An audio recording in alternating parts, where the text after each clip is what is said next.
Welcome back to Wake Up America. So as the Justice Department looks into allegations the Obama administration manufactured the Russia hoax against President Trump, obvious question is, if the DOJ finds members of the administration did in fact commit a crime, can they be charged for it, and with what? Director of National Intelligence Tulsi Gabbard calls it a treasonous conspiracy. With us now, back from vacation. I've been wanting to talk to him about this for a week. Senior judicial analyst Judge Napolitano. Judge, I've gotten some heat because I've said it multiple times. I do not think the former President Obama can be charged under any circumstances on what we know right now. Did I get it right without your guidance? You got it 100% correct. The immunity decision, which quite frankly shocked a lot of people in the judicial and legal community because of its breadth and its depth.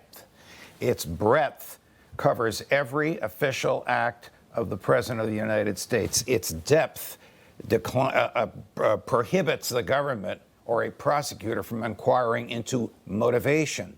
So even if Barack Obama's motivation was to overturn a lawful election, that's out of the question. That cannot be inquired into, and it cannot be used as a hook on which future prosecutors can hang their hats. Stated differently, if he did what Tulsi Gabbard says he did, and there appears to be evidence that he did, right, directly and indirectly, and I can tell you about some of the indirectly as well, with which I was on which I was reporting at Fox back in the day. He is immune from the prosecution. Now, treason itself is defined in the Constitution as waging war on the United States or giving aid and comfort to the enemy in wartime. It is a wartime structure, and it is intentionally narrowly defined because British kings used treason as an excuse to execute their enemies who looked at them the wrong way.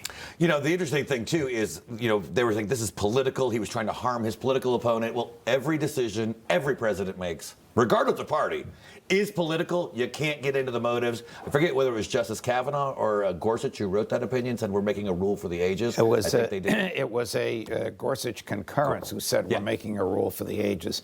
And there's that old one-liner from FDR. I'm not a fan of FDR at all.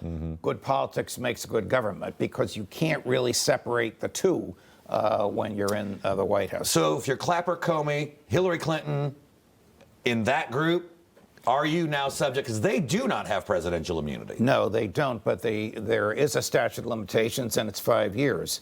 So if they did, again, what Ms. Gabbard says they did, it was more than 5 years ago, they can't be prosecuted. Now, if they testified under oath and denied these things in fewer than 5 years, they could be prosecuted for lying under oath, but they can't be prosecuted for the underlying crime. And in order to prove they were lying under oath, you'd have to prove that they did commit the underlying crime.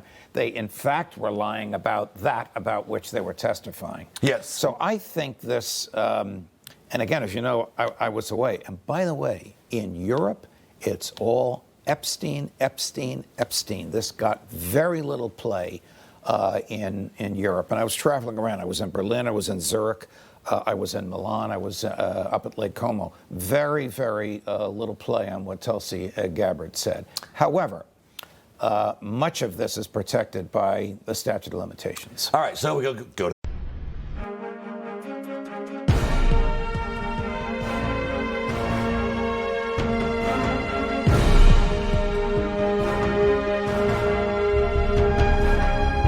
Thank you.